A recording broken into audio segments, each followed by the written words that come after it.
Assalamu alaikum dear students, this is Mohammad Hassan Chauhan. Alhamdulillah, we have successfully completed our two topics, number system and board mass. और आज हम start करने वाले हैं हमारा topic number तीसरा और वो है फैक्टर्स एंड मल्टीपल्स। जी dear students, factors and multiples एक बहुत ही इम्पोर्टेंट टॉपिक है जो कि मैथमेटिक्स में बहुत ही अहमियत रखता है। ठीक है, आगे चल के बहुत सारे टॉपिक्स में जो है ये फैक्टर्स जो टॉपिक है वो इन्वॉल्व होने वाला है, जैसे कि स्क्वायर रूट हो गया। ठीक है, और आगे फैक्टराइजेशन, अलजबरा में फैक्टराइजेशन जब आती है तो वहाँ पे भी ये यूज़ होता है, और स्क्वायर रूट को मालूम करने के लिए भी हम फैक्टर्स की हेल्प लेते हैं।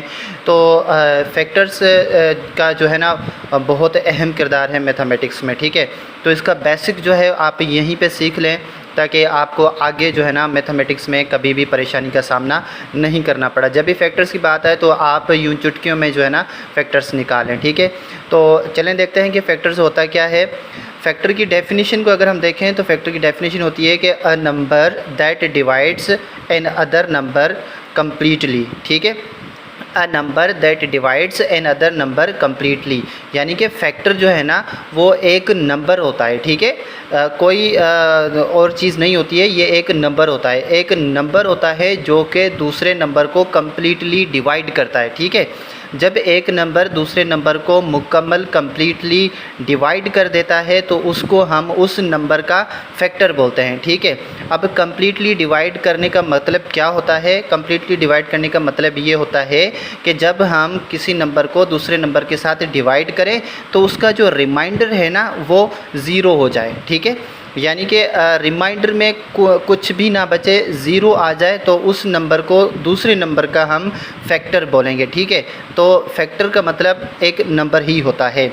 अब फैक्टर हम जब मालूम करते हैं किसी भी एक नंबर का तो दो मकसद से हम जो है ना फैक्टर मालूम करते हैं। ठीक है जी, एक हमारा पर्पज़ ये होता है कि उस नंबर के हमने उस नंबर के का हमने ये मालूम करना होता है कि इस नंबर पे कितने नंबर्स का जो टेबल है वो लग सकता है, या फिर इस नंबर पे कौन कौन से नंबर जो हैं वो कम्प्लीटली डिवाइड हो सकते हैं। ठीक है, और फैक्टर मालूम करने का दूसरा जो पर्पज़ ये होता है कि हम उस नंबर के जो है ना प्राइम फैक्टर्स निकालते हैं। ठीक है, प्राइम फैक्टर निकालने का मतलब ये होता है कि उसके छोटे छोटे कॉन्स्टिट्यूंट्स हमें मिलते हैं और उनको जब हम मल्टीप्लाई करते हैं तो हमें वही ओरिजिनल नंबर मिल जाता है।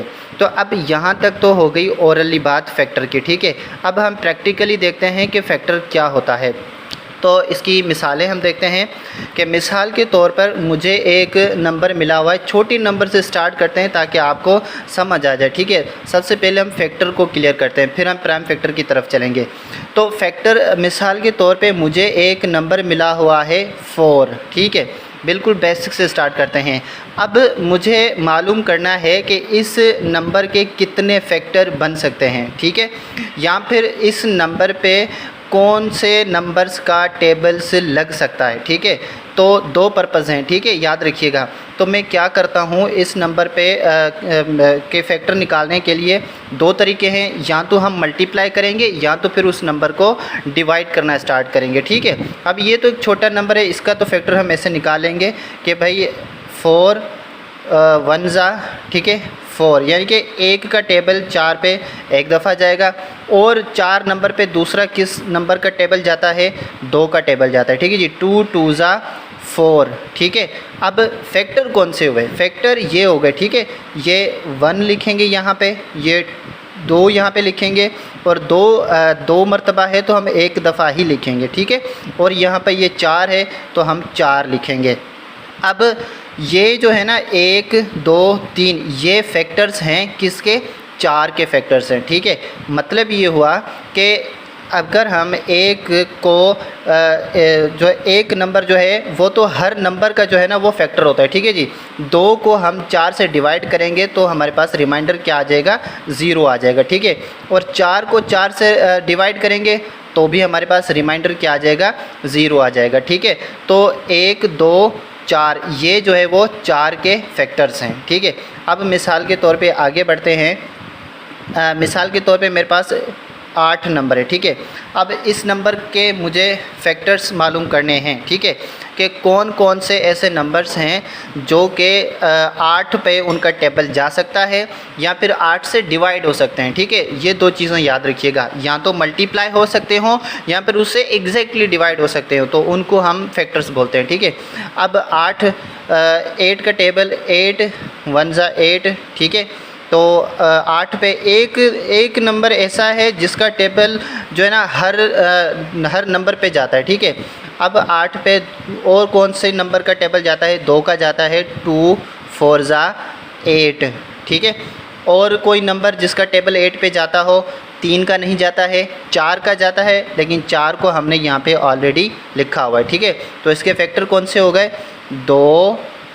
ये 1 लिखेंगे यहाँ पे, 1 2 4 और ये 8। ये जो है ना 1 2 3 1 2 4 8, ये जो है ना इस 8 के फैक्टर हैं, ठीक है। फैक्टर मालूम करने का तरीका है ये। अब मिसाल के तौर पे मेरे पास नंबर 12 है, ठीक है। 12 के फैक्टर्स मुझे मालूम करने हैं, तो मैं कैसे मालूम करूँगा? फैक्टर मालूम करने का क्या पर्पस होता है, यानी कि इस नंबर पे किस किस नंबर का टेबल जाता है, या फिर ये नंबर कौन से नंबर से डिवाइड हो सकता है एग्जैक्टली, ठीक है। तो हम कैसे करेंगे भाई? 12 1 ज़ा 12, ठीक है। 1 का तो टेबल हर नंबर पे जाता है, सही है। अब 12 पे और किस नंबर का टेबल जाता है? 2 का जाता है, कितनी दफ़ा? 6 दफ़ा। 2 6 ज़ा 12, ठीक है। और किसका टेबल 12 पे जाता है? 3 का जाता है, तो 3 4 ज़ा 12। और किसका जाता है? 4 का जाता है, जो कि हमने लिख लिया है यहाँ पे, ठीक है। और 6 का जाता है, तो 6 भी हमने यहाँ पे लिख लिया है। 7 का 12 पे टेबल जाएगा? नहीं जाएगा। तो अब 12 के फैक्टर कौन से हुए? फैक्टर ये हो गए, ठीक है। 1 2 3 4 6 12। तो यहाँ पे हम लिखेंगे 1 2 3 ये 4 6 12, ठीक है। ये फैक्टर हैं किसके? 12 के, यानी कि ये ऐसे नंबर हैं जिनका टेबल 12 पे एग्जैक्टली लग सकता है। या फिर इन नंबर्स को अगर हम 12 के साथ डिवाइड करेंगे तो हमें रिमाइंडर जो है वो क्या मिलेगा? 0 मिलेगा, ठीक है। इन नंबर्स को 12 से डिवाइड करेंगे तो हमें रिमाइंडर 0 मिलता है, ठीक है। अच्छा डियर स्टूडेंट, ये तो हो गए छोटे नंबर। चलो एक और मिसाल मैं यहाँ पे लिख लेता हूँ, 18, ठीक है। अब इस नंबर का मुझे फैक्टर निकालने के लिए बोला जाए तो फिर मैं कैसे निकालूँगा? सेम तरीके से भाई 18 1 ज़ा 18, ठीक है। 1 का टेबल 18 पे जाता है, और 18 पे किसका टेबल जाता है? 2 का जाता है, 2 9 ज़ा 18, ठीक है। अब 3 का टेबल जाता है 18 पे? जी हाँ जाता है, 3 6 ज़ा 18, ठीक है। और किसका टेबल जाता है 18 पे? 5 का जाता है? नहीं जाता। 6 का जाता है? जी हाँ जाता है, जो कि हमने यहाँ पे लिख लिया है, ठीक है। और किसी नंबर का भी टेबल जो है ना वो 18 पे नहीं लगता। तो अब 18 के फैक्टर मैं निकालूँ यहाँ पे, तो कैसे कौन से फैक्टर हो जाएंगे? ये देखें, यहाँ से स्टार्ट करेंगे तो ये हो जाएगा 1 2 3 6 9 एंड 18, यानी कि ये ऐसे नंबर्स हैं जिनका एग्जैक्टली टेबल 18 पे लग सकता है, ठीक है। यानी कि 18 पर जिस नंबर का जो नंबर डिवाइड हो सकते हैं वो कौन कौन से नंबर हैं?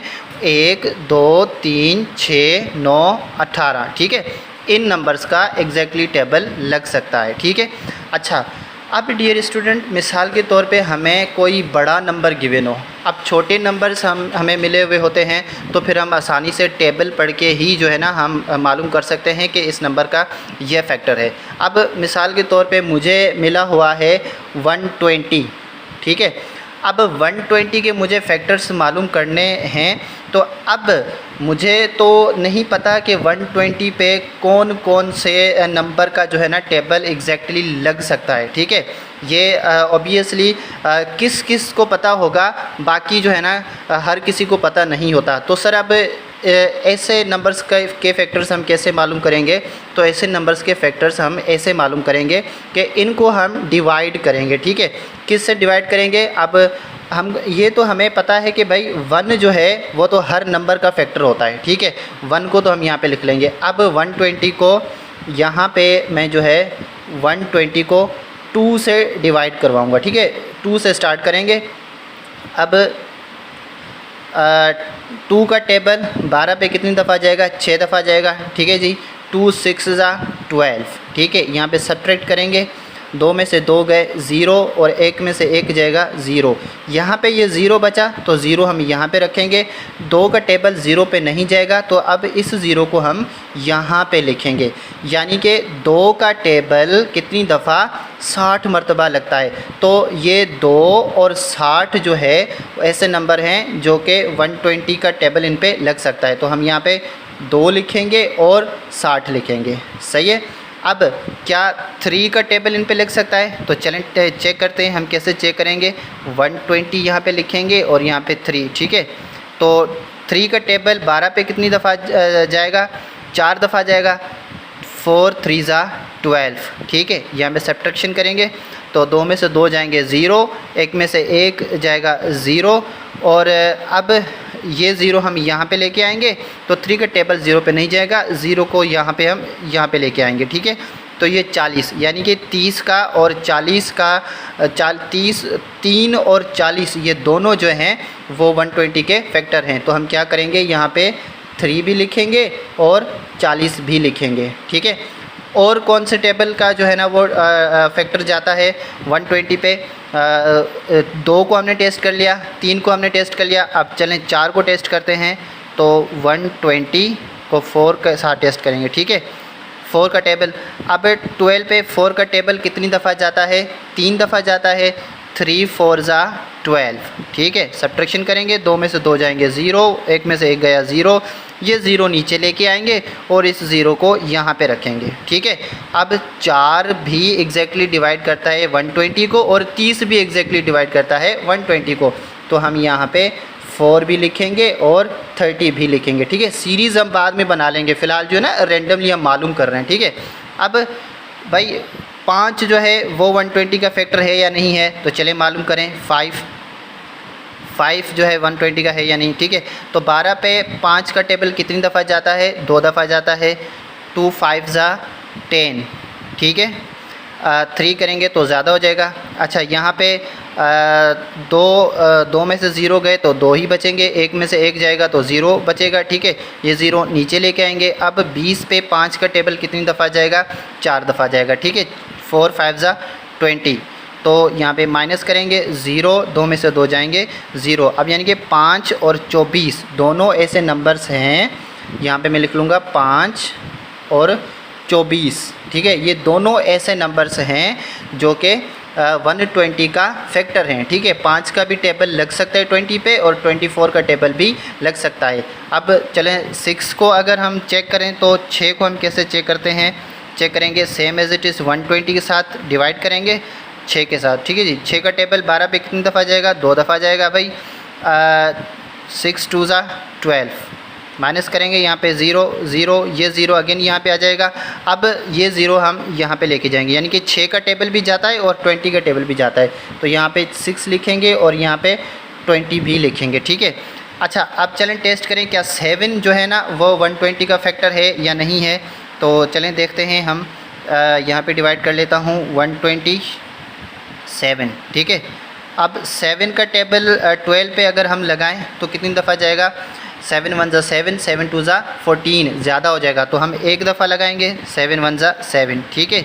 अब 12 में से 7 को माइनस करेंगे तो कितने बचेंगे हमारे पास? 5, ठीक है। अब यहाँ पे 0 लेके आएंगे, ठीक है। अब ये हो गए 50 पे 7 का टेबल कितनी दफ़ा जाता है? 7 मरतबा जाता है। 7 7 ज़ा 49, यहाँ पे क्या बचा? 1, ठीक है। 1 बचा। आप देखिए यहाँ पे 0 नहीं आया तो 7 जो है वो 120 का फैक्टर नहीं है। फिर इसी तरीके से हम 8 का मालूम करेंगे, फिर इसी तरीके से हम 9 का मालूम करेंगे, फिर 10 का मालूम करेंगे। जिस किसी का भी फैक्टर होगा तो वो हम जो है ना वो यहाँ पे लिखते जाएंगे। तो यहाँ पे एक मैं इम्पोर्टेंट चीज़ आपको बताना चाहूँगा कि फैक्टर्स जब भी हम निकालते हैं ना, क्वेश्चन में अक्सर हमें दिया हुआ होता है कि फर्स्ट 3 फैक्टर्स ऑफ 120 ऐसे लिखा होगा, ठीक है। या फिर ज़्यादा से ज़्यादा कि भाई फर्स्ट 5 फैक्टर्स ऑफ 120, 120 के जो है ना पहले 5 फैक्टर्स हमें बता दें, तो हम ऐसे डिवाइड करके जो है ना वो ऐसे निकाल सकते हैं। ठीक है, तो एक और मिसाल अगर हम देख लें फैक्टर की, मिसाल के तौर पे मेरे पास 350 एक नंबर है। ठीक है, अब मुझे इस नंबर के जो है पहले 5 फैक्टर्स निकालने के लिए कहा जाता है कि पहले 5 जो है ना वो फैक्टर्स कौन से होंगे इसके। तो फिर मैं कैसे मालूम करूँगा? सेम एज़ इट इज़ मैं 350 पे, अब मुझे पता नहीं है कि 350 पे जो है ना कौन कौन सा टेबल जाएगा, तो फिर मैं कैसे करूँगा? मैं 350 को जो है 2 से डिवाइड करना शुरू करूँगा। एक बात मैं यहाँ पे आप लोगों को बता दूँ कि वो नंबर जो कि इवन होता है, ठीक है, इवन नंबर होता है तो उस पर 2 का टेबल तो जो है ना लाजमन लगता है। ठीक है, 1 इसका जो है फैक्टर होगा और 2 जो है वो इसका फैक्टर होगा। 2 का टेबल इस पे लाजमन लगेगा। क्यों? क्योंकि ये इवन नंबर है। ठीक है, हमने पढ़ा है कि इवन नंबर वो नंबर होता है जो कि 2 से डिविजिबल होता है। और इवन नंबर की पहचान कैसे होती है? उसके पीछे 0 लास्ट में जो है 0, 2, 4, 6, 8 जैसे नंबर आ जाएंगे तो फिर उनको हम जो है इवन नंबर कहते हैं। ठीक है, तो यहाँ पे 0 है तो 2 का टेबल इस पे लाजमन जाएगा। तो हम 1 और 2 ये शॉर्टकट में हमने निकाल लिए। अब 3 से हम स्टार्ट करते हैं। ठीक है, देखते हैं कि 3 जो है वो इसका फैक्टर है या नहीं है। तो हम कैसे करेंगे? इसको डिवाइड करेंगे 3 के साथ 350 को, तो 3 का टेबल 3 पे कितनी दफ़ा जाएगा? 1 दफ़ा जाएगा। 3 1 जा 3। ठीक है, 3 में से 3 माइनस करेंगे, 0 बचेगा। ठीक है, 5 को नीचे लेके आएंगे। अब 5 पे 3 का टेबल कितनी दफ़ा जाएगा? 1 दफ़ा जाएगा। ठीक है, 3 1 जा 3। तो यहाँ पे माइनस करेंगे, 2 बचेंगे। यहाँ पे 0 को नीचे लेकर आएंगे, यहाँ पे 20 बच जाएगा। अब 20 पे 3 का टेबल कितनी दफ़ा जाएगा? 6 टाइम जाएगा। ठीक है जी, 6 3 जा 18। 7 टाइम लगाएंगे तो फिर 21 हो जाएगा। वो जो है फिर हम माइनस नहीं कर पाएंगे। ठीक है, अब यहाँ पे माइनस करेंगे तो 2 में से 1 इस तरफ लेके आएंगे तो 10 में से 8 जाएंगे तो यहाँ पे 2 बचेंगे। 1 में से 1 जाएगा 0। तो आप देखिए यहाँ पे रिमाइंडर जो है वो कितना आ गया? 0 आ गया। तो इसका क्या सॉरी 0 नहीं बल्कि 2 इसका रिमाइंडर बच रहा है। इसका मतलब 3 जो है वो इसका फैक्टर नहीं है। ठीक है, 350 का। अब 4 को अगर हम टेस्ट करें तो 4 क्या इसका जो है फैक्टर हो सकता है या नहीं हो सकता? चलें देखते हैं। ठीक है, अब 4 का टेबल डायरेक्टली 3 पे नहीं जाएगा तो 35 पे पढ़ेंगे। ठीक है, तो 4 का टेबल 35 पे कितनी दफ़ा जाएगा? 8 दफ़ा जाएगा। ठीक है जी, 8 4 जा 32। ठीक है, अब 5 में से 2 माइनस करेंगे तो यहाँ पे 3 बचेंगे। 3 में से 3 जाएंगे तो 0 बचेगा। अब यहाँ पे हम 0 लेके आएंगे तो 30 पे 4 का टेबल कितनी दफ़ा जाएगा? 7 मरतबा जाएगा। ठीक है जी, यहाँ पे 28 बचेगा। तो 1 इस तरफ लेके आएंगे तो 10 में से 8 माइनस करेंगे तो 2 बचेंगे। यहाँ पे 2 बचे, 2 में से 2 माइनस करेंगे तो 0 हो जाएगा। अब यहाँ पे जो है रिमाइंडर 2 बच गया है। ठीक है, अब 2 रिमाइंडर जो है ना यहाँ पे बच गया है तो इसका मतलब 4 जो है वो 350 का फैक्टर नहीं है। ठीक है, मैंने 2 फाइंड किए हैं, मुझे 3 और फाइंड करने हैं। ठीक है, तो फिर मैं क्या करूँगा? अगेन 5 का जो है वो जो है फाइंड करूँगा कि 5 जो है वो 350 का फैक्टर है या नहीं है। तो 350 को डिवाइड करेंगे 5 के साथ, तो 5 का टेबल 35 पे कितनी दफ़ा जाएगा? 35 पे 5 का टेबल जाएगा 7 टाइम। ठीक है जी, 7 5 जा 35। 35 में से 35 माइनस करेंगे तो 0 0, ये 0 यहाँ पे आ जाएगा। 0 को हम ऊपर लेके जाएंगे। ठीक है जी, तो 5 जो है वो इसका फैक्टर है। ठीक है, 350 का फैक्टर है, यानी कि 5 ऐसा नंबर है जो कि 350 पे लग सकता है। ठीक है, अच्छा, अब सेम एज़ इट इज़ अगर हम 6 चेक करें कि 6 का टेबल जो है वो 350 पे लगता है या नहीं लगता है। यही मेथड है चेक करने का। ठीक है, आप जस्ट डिवाइड करेंगे आपको पता चल जाएगा। अब 6 का टेबल 35 पे कितनी दफ़ा लगेगा? 5 दफ़ा लगेगा। ठीक है, 5 6 जा 30। तो यहाँ पे कितने बचेंगे? 5 3 में से 3 ज़ीरो, ठीक है। ये ज़ीरो यहाँ पे लेके आएंगे तो अब जो है 50 पे 6 का टेबल कितनी दफ़ा जाएगा, तो 50 पे 6 का टेबल जाएगा 8 टाइम जाएगा। तो 8 6 ज़ा 48 और अब एक इस तरफ देंगे तो 10 में से 8 को माइनस करेंगे तो यहाँ पे हमारे पास 2 बचेंगे और 4 में से 4 माइनस करेंगे 0 बचेगा, ठीक है। अच्छा, अब यहाँ पे जो है रिमाइंडर कितना बचा, हमारे पास 2 बचा। तो इसका मतलब क्या हो कि 6 जो है वो इसका फैक्टर नहीं है। फिर इसी तरीके से हम 7 को चेक करेंगे, इसी तरीके से हम 8 को चेक करेंगे, 9 को, 10 को। यानी कि जब सीरीज़ में हमसे पूछा जाएगा कि find the first 5 factors of the following numbers, तो हम इस तरीके से हम चेक करेंगे, ठीक है। अगर देखा जाए इस नंबर के अगर ओवरऑल पॉसिबल फैक्टर्स अगर हम फाइंड करें तो 87 जो है वो इसका इसका फैक्टर नहीं है क्योंकि 4 का टेबल नहीं लग रहा था, ठीक है। तो यहाँ पे इसका 0 नहीं आ रहा था, तो 70 जो है ना वो इसका फैक्टर है, ठीक है। जिस नंबर से डिवाइड करेंगे जो आंसर यहाँ पे आता जाएगा तो वो भी इसका फैक्टर होगा। तो फैक्टर फाइंड करने का कौन सा हमारे पास तरीका है, यही तरीका है कि हमने उस नंबर को उस नंबर के साथ क्या करना है, डिवाइड करना है, ठीक है। डिवाइड करने से हमें जो है वो नंबर मिल जाएगा। अच्छा, अब यहाँ पे एक और चीज़ मैं आप लोगों को बता दूँ कि अब मिसाल के तौर पे हमें कुछ क्वेश्चन जो है वो इस तरीके से मिलता है कि इज़ 5 a फैक्टर ऑफ, मिसाल के तौर पे यहाँ पे मैंने लिख देता हूँ 160, ठीक है। क्या 5 जो है वो 60 का फैक्टर है या नहीं है, आप मुझे बताएं, ठीक है। ट्रू फॉल्स में अगर पूछा जाए कि 5 जो है वो 60 का टेबल है या नहीं, 60 का फैक्टर है या नहीं है, तो आप क्या देखेंगे कि 5 का टेबल जो है 160 पे जाता है या नहीं जाता है। तो हम कैसे चेक करेंगे, 160 को डिवाइड करेंगे 5 के साथ, ठीक है। अब 5 का टेबल जो है यहाँ पर जो भी नंबर मिला हुआ होगा उस नंबर के साथ हम इसको डिवाइड करेंगे, ठीक है। तो 5 का टेबल 3 दफ़ा जाएगा 16 पे, 3 5 ज़ा 15, ठीक है। तो 6 में से 5 माइनस करेंगे, 1 बचेगा, 0 1 में से 1 जाएगा 0, ये 0 यहाँ पे लेके आएंगे। अब 5 का टेबल जो है 10 पे कितनी दफ़ा लगेगा, 2 दफ़ा लगेगा, ठीक है। तो 2 5 ज़ा 10, माइनस करेंगे, 10 में से 10 0 बचेगा, ठीक है। रिमाइंडर 0 आ गया, इसका मतलब 5 जो है वो 160 का फैक्टर है। तो हम यहाँ पे लिख सकते हैं कि यस, सिर्फ यस से भी काम चल जाएगा, या तो फिर हम ऐसे भी लिख सकते हैं yes 5 is a factor of 160, ठीक है। इसी तरीके से फिर कोई क्वेश्चन हमसे पूछा जाए कि भाई इज़ 7 a फैक्टर ऑफ मिसाल के तौर पे 920, ठीक है। क्या 7 जो है वो 920 का फैक्टर है या नहीं है। तो फिर हम कैसे पता करेंगे भाई, 920 को डिवाइड करेंगे किसके साथ, 7 के साथ, ठीक है। तो 7 का टेबल 9 पे कितनी दफ़ा जाएगा, 1 दफ़ा जाएगा। तो 7 1 ज़ा 7, 9 में से 7 माइनस करेंगे, 2 बचेंगे, यहाँ पे 2 या नीचे लेके आएंगे तो ये हमारे पास 22 बचेंगे। अब 22 पे 7 का टेबल कितनी दफ़ा जाएगा, 3 दफ़ा जाएगा। तो 3 7 ज़ा 21, ठीक है। माइनस करेंगे, 2 में से 1 माइनस करेंगे, 1 बचेगा, 2 में से 2 जाएंगे, यहाँ पे 0 बचेंगे, ठीक है।